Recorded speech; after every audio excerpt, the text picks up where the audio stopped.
नमस्कार दोस्तों, स्वागत है आपका। आपके साथ मैं हूं आशिमा त्यागी। दोस्तों, जरा सोचिए कि अगर सितंबर में संयुक्त राष्ट्र महासभा के मंच से ये घोषणा हो जाए कि अब फलस्तीन एक स्वतंत्र राष्ट्र है, तो दुनिया की राजनीति किस करवट बैठेगी?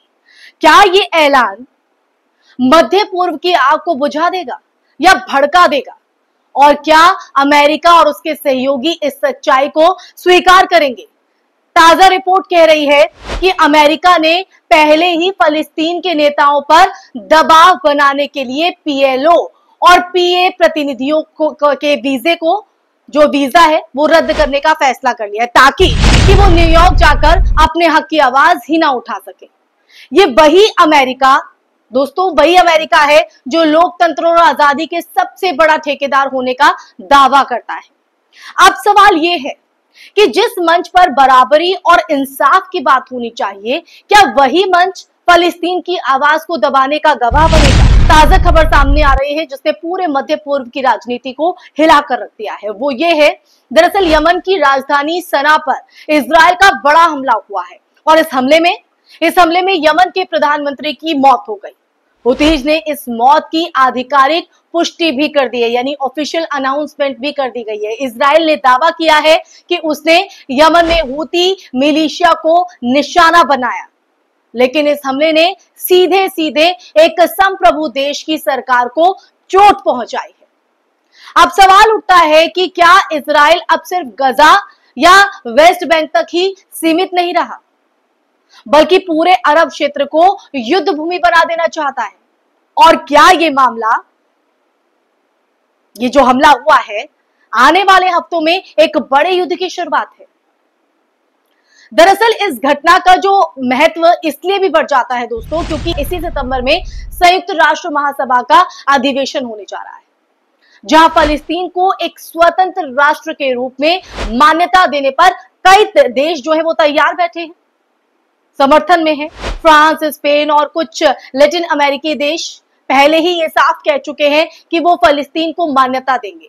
यानी एक तरफ इजराइल की आक्रामकता है, तो दूसरी तरफ दुनिया के कई देश अब फलस्तीन के पक्ष में खड़े हो रहे हैं।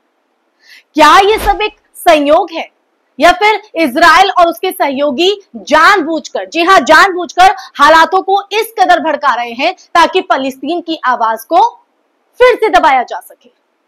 यमन पर हुआ ये जो हमला है, ये बताता है दोस्तों कि इजराइल सिर्फ अपने सीमित इलाके तक नहीं, बल्कि पूरे क्षेत्र में अपनी ताकत का प्रदर्शन कर रहा है।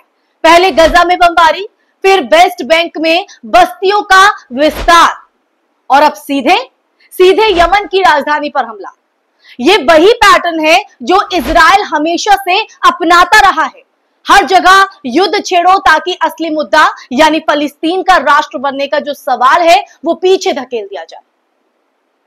यही हो रहा है ना, और होता आया है। लेकिन यमन के अगर मामले को देखा जाए तो यमन का जो मामला है वो इतना आसान, इतना इजी नहीं है। हुती मिलिशिया ईरान के करीबी माने जाते हैं और इजराइल का हमला सीधे सीधे ईरान को भी चुनौती देने जैसा है। यमन पहले ही साल से, अगर देखा जाए तो पहले ही सालों से गृह युद्ध, भूखमरी और तबाही झेल रहा है। अब अगर इस देश के प्रधानमंत्री की हत्या जैसी बड़ी घटना सामने आई है, तो ये सिर्फ यमन का मसला नहीं रहा दोस्तों, बल्कि पूरे खाड़ी क्षेत्र को हिला देने वाला है। यह हमला एक संकेत है कि आने वाले दिनों में अब अरब इजराइल टकराव और तेज हो सकता है, क्योंकि अभी तक इसकी संभावनाएं थी, लेकिन अब ऑफिशियल अनाउंसमेंट के बाद अब जो स्थिति है वो और भी भयावह होने वाली है। इस बीच अमेरिका का रवैया भी सामने आ रहा है। अमेरिका ने साफ किया है कि वो पीएलओ और पीए यानी कि फलस्तीन के नेताओं को संयुक्त राष्ट्र महासभा में बोलने से रोकने के लिए उनके वीजा रद्द कर देगा। दोस्तों, ये वही अमेरिका है जो हर जगह लोकतंत्र और आजादी की दुहाई देता है, लेकिन असलियत, सच्चाई ये है कि अमेरिका हर कदम पर इजराइल की ढाल बना हुआ है। अब ऐसे में सवाल ये उठता है कि जब दुनिया का सबसे बड़ा लोकतांत्रिक मंच ही किसी कौम की आवाज को दबा दे, तो इंसाफ कहां से मिलेगा? फिर इंसाफ मिलेगा कहां से? इजराइल का ये हमला और अमेरिका की ये चालबाजी दोनों ही एक तस्वीर दिखाते हैं। एक तरफ इजराइल युद्ध छेड़कर फलस्तीन की आवाज को दबाना चाहता है और दूसरी तरफ अमेरिका उस आवाज को अंतर्राष्ट्रीय मंच तक पहुंचने से रोक रहा है।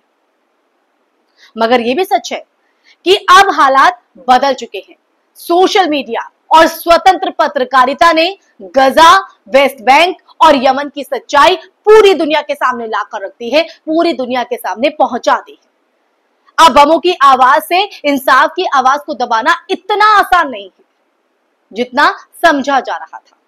इस पूरे परिदृश्य में अगर देखा जाए तो अरब देशों की चुप्पी भी काबिले गौर है। यमन पर हमला हुआ, प्रधानमंत्री मारे गए, मगर अरब दुनिया के बड़े नेता सिर्फ बयानबाजी तक सीमित हैं, आगे नहीं आ रहे हैं। असल में उनके लिए इजराइल और अमेरिका से व्यापार और तेल के जो सौदे हैं वो ज्यादा अहम है। यही तो वजह है, यही वजह है कि फलस्तीन की सबसे बड़ी लड़ाई सिर्फ इजराइल से नहीं बल्कि अपने पड़ोसियों की बेवफाई से भी है। अब सितंबर 2025 का संयुक्त राष्ट्र महासभा आने वाला है और ये अधिवेशन सिर्फ एक औपचारिक मीटिंग नहीं होगा, ये अधिवेशन बहुत मायने रखने वाला होगा, बल्कि इतिहास का वो पल साबित होगा ये अधिवेशन जब इंसाफ और जुल्म के बीच की लकीर साफ दिखेगी। अगर सैकड़ों देश फलस्तीन को मान्यता दे देते हैं तो ये उनके लिए एक बड़ी जीत होगी दोस्तों। लेकिन अगर अमेरिका और उसके सहयोगियों ने इसे रोकने में सफलता पाली तो ये एक और जो धोखा है वो साबित होगा। तो दोस्तों, इतिहास गवाह है कि जब भी किसी कौम की आवाज दबाई जाती है वो और मजबूत होकर लौटती है और स्ट्रांग होकर। आज यमन पर हमला, फलस्तीन की आवाज को दबाने की साजिश और संयुक्त राष्ट्र का जो पाखंड है, ये सब हमें बताता है कि ये लड़ाई सिर्फ एक क्षेत्र की नहीं है बल्कि पूरी इंसानियत की है। इसमें इंसानियत को तबाह किया जा रहा है। सितंबर 2025 का संयुक्त राष्ट्र महासभा तय करेगा कि क्या दुनिया सचमुच फलस्तीन को उसका हक देने के लिए तैयार है या फिर ये भी एक और छलावा होगा फलस्तीनियों के साथ। क्योंकि दोस्तों, ये वक्त सिर्फ देखने का नहीं बल्कि बोलने का भी है। अगर आज इस चुप्पी को हमने साध लिया, ये चुप्पी हमने साध ली तो कल हमारी ही आवाज कुचल दी जाएगी। ये लड़ाई फलस्तीन की है मगर इसमें हर इंसानियत पसंद इंसान की हिस्सेदारी है जो इंसानियत को पसंद करते हैं। सितंबर का इंतजार कीजिए क्योंकि ये फैसला सिर्फ संयुक्त राष्ट्र का नहीं होगा, ये इंसाफ और जुल्म के बीच हमारी इंसानियत की आखिरी परीक्षा भी होगी दोस्तों। तो चर्चा का सार ये पूरा निकलता है कि अब सितंबर का जो महीना आने वाला है वो फलस्तीनियों के लिए क्या उम्मीद की किरण लेकर आएगा या फिर ये आवाज यहां भी चुप हो जाएगी। इसी के साथ इस चर्चा में मैं यही विराम लगाना चाहूंगी दोस्तों। ये चर्चा अगर आपको पसंद आई हो, इस चर्चा को लेकर सुनकर आपके जहन में क्या विचार आ रहे हैं, आप क्या अपनी राय साझा करना चाहते हैं या कोई सवाल आप करना चाहते हैं तो कमेंट बॉक्स में कमेंट करके जरूर बताइएगा दोस्तों, क्योंकि आपकी राय, आपके सवाल, आपके विचार हमारे लिए सर्वोपरि हैं, हमारे लिए बेहद महत्वपूर्ण है दोस्तों। और साथ ही साथ इस वीडियो को ज्यादा से ज्यादा शेयर भी कीजिएगा और हमारे चैनल को सब्सक्राइब कीजिएगा। फिर हाजिर होंगे एक नए टॉपिक के साथ, तब तक के लिए अपना ख्याल रखिए। जय हिंद, जय भारत, नमस्कार।